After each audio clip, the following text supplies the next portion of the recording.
जय माता दी my YouTube family, welcome back to Priyanka life में। मैं हूँ प्रियंका। गुड आफ्टरनून का टाइम है और आज है मंडे और मैं थोड़ी सी अब अच्छा फील कर रही हूँ। मेरे फेस से भी लग रहा होगा आपको और मेरे वॉइस से भी लग रहा होगा अभी, हालांकि मुझे कफ की प्रॉब्लम है।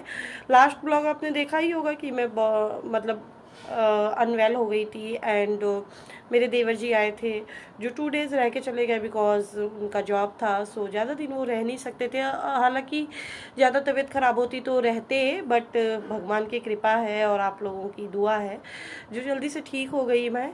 तो वो चले गए थे एंड मैंने आपको बोला था कि मेरी रिपोर्टें होने वाली हैं, सो मैं शेयर करूँगी।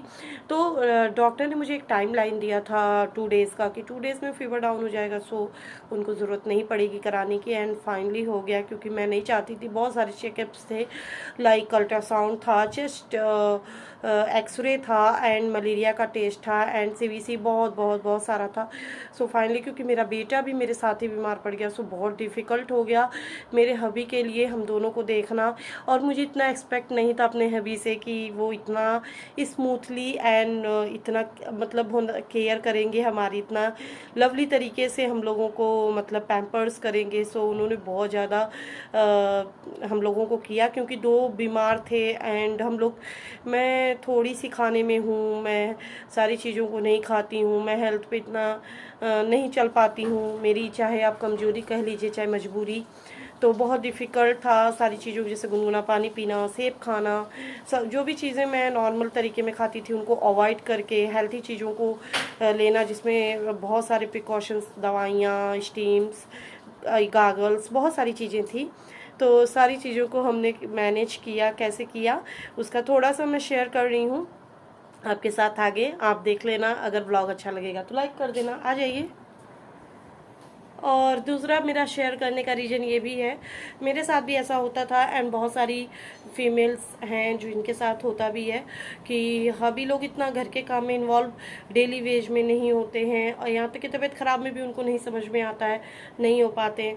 बट ऐसा नहीं करना चाहिए, तबीयत ख़राब में ज़रूर करना चाहिए। हर इंसान को प्यार की ज़रूरत पड़ती है तो ज़रूर देना चाहिए क्योंकि हम लोगों के पास और कोई नहीं होता। मतलब एक बहुत जो अपना रिश्ता कहने को होता है ना, वो पति का ही होता है यहाँ पे ससुराल में, क्योंकि और सबसे हम इतना ओपनली नहीं कह सकते अपनी कोई भी बात, चाहे वो मदर इन लॉ हो या फिर कोई भी हो। तो इस वजह से करना चाहिए। और हमारे समाज में अगर आप माँ को कर रहे हैं तो अच्छे बेटे यानी श्रवण हैं, और अगर आप बहन को कर रहे हैं तो भी अच्छा है। लेकिन अगर आप वाइफ को कर रहे हैं तो लोग जोरू का गुलाम पता नहीं क्यों कहने लगते हैं।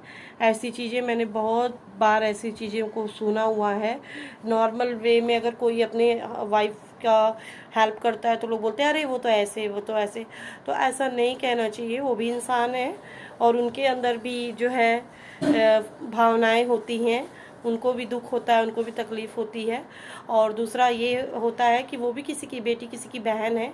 बीवी बन जाने से ऐसा नहीं है कि सारे रिश्ते बदल जाते हैं, मानवता बदल जाता है, इंसानियत बदल जाती है, ऐसा कुछ नहीं होता।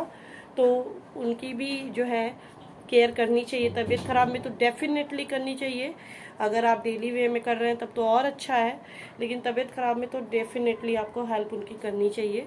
उनको ऐसा फील नहीं होना चाहिए कि हाँ कोई उनको नहीं करने वाला है, क्योंकि उस समय में क्या होता है कि आपका प्यार एक ऐसा दवाई से भी ज़्यादा काम करता है। जो चीज़ 4 दिन में ठीक होनी रहती वो 2 दिन में हो जाती है, क्योंकि लगता है कि हमारा भी वैल्यू है इनके जीवन में और हमें ठीक होना चाहिए जल्दी से जल्दी, ऐसी फीलिंग आती है। ऐसा मुझे आ रहा था तो करना चाहिए। तो चलिए मैं आगे शेयर कर देती हूँ एंड इस ब्लॉग को तभी मैं एंड भी कर दूँगी। अच्छा लगेगा तो लाइक शेयर सब्सक्राइब कर लीजिएगा।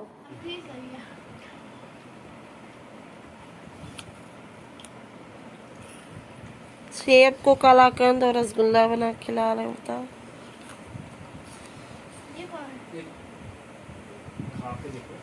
मावा बर्फी।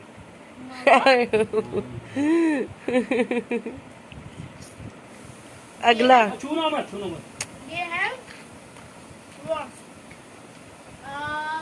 वो गुलाब जामुन भी और ये है रसगुल्ला। फिर ठीक है ये तो पतला है ना, हाँ, ये है क्या तिकोनिया बर्फी। क्या? कन्या वस्तु मम्मी डाल दो नो डाल। कलाकंद तो अपने खाओ।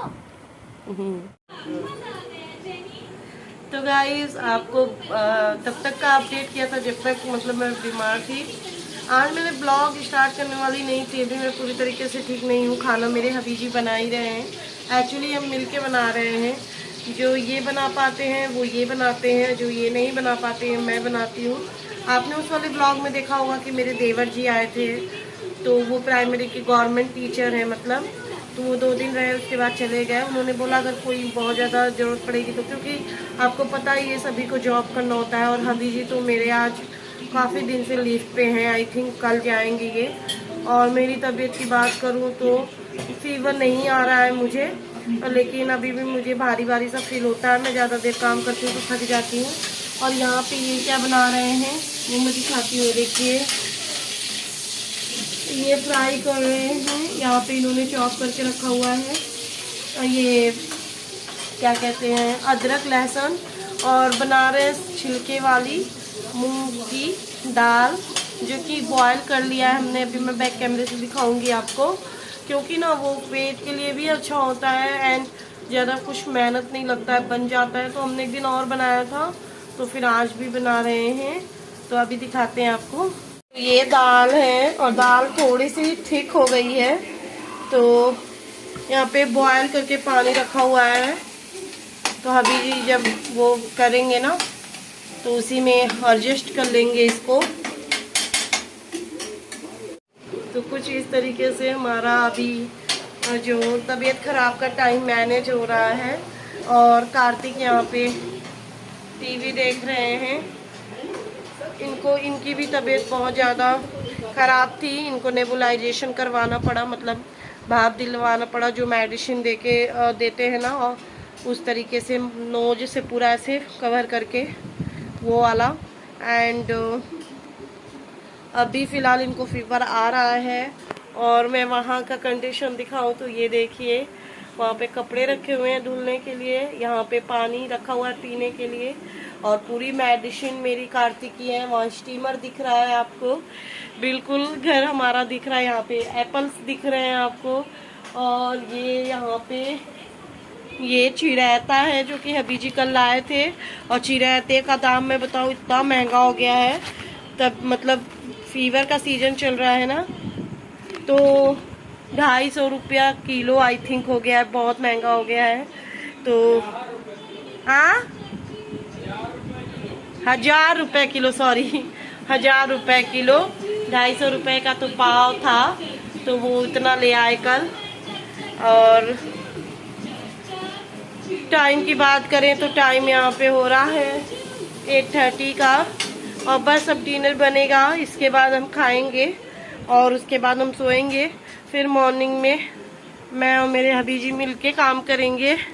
अभी तो ज़्यादा उन्होंने ही करा, मैंने कम करा क्योंकि मेरी तबीयत नहीं ठीक थी। आपको पता ही है मुझे हाई फीवर आ गया था, 105 आया था फर्स्ट डे, देन उसके बाद फिर 100, 101 ऐसे समथिंग आ रहा था 3-4 डेज।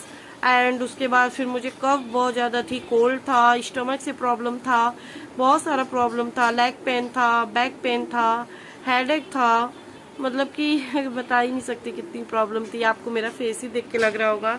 काफ़ी टाइम बाद आज मैंने बालों में कॉम्ब किया है अपने। और फिर कार्तिक भी पड़ गए थे तो बहुत ज़्यादा मुश्किल हो रहा था, बट एक मन में विश्वास था कि जैसे अच्छा टाइम निकल जाता है वैसे मुश्किल वाला टाइम भी निकल जाएगा। सो फाइनली धीरे धीरे अब निकल रहा है, क्योंकि मुझे थोड़ा सा अब अच्छा महसूस हो रहा है। मैंने आज ब्लॉग बनाया, मैं बहुत ज़्यादा खुश हूँ क्योंकि काफ़ी दिन के बाद मैंने ब्लॉग बनाया।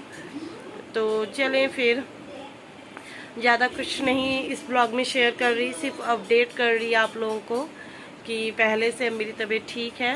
होपफुली मैं जल्दी से जल्दी वापस आऊँगी अपने काम के रूटीन में। तो बस आप लोगों को शुक्रिया कहना है कि आप लोगों के प्रे की वजह से, आप लोगों की मतलब प्यार की वजह से मैंने बहुत जल्दी रिकवर किया, क्योंकि बहुत ज़्यादा तबीयत ख़राब थी। एंड बाबू भी अब आई होप ठीक हो जाए जल्दी से। तो चलिए फिर मैं मिलती हूँ नए व्लॉग या वीडियो में। तब तक के लिए बाय। खुश रहें, स्वस्थ रहें, मस्त रहें, अपना लोगों का ख्याल रखें। Bye bye, take care.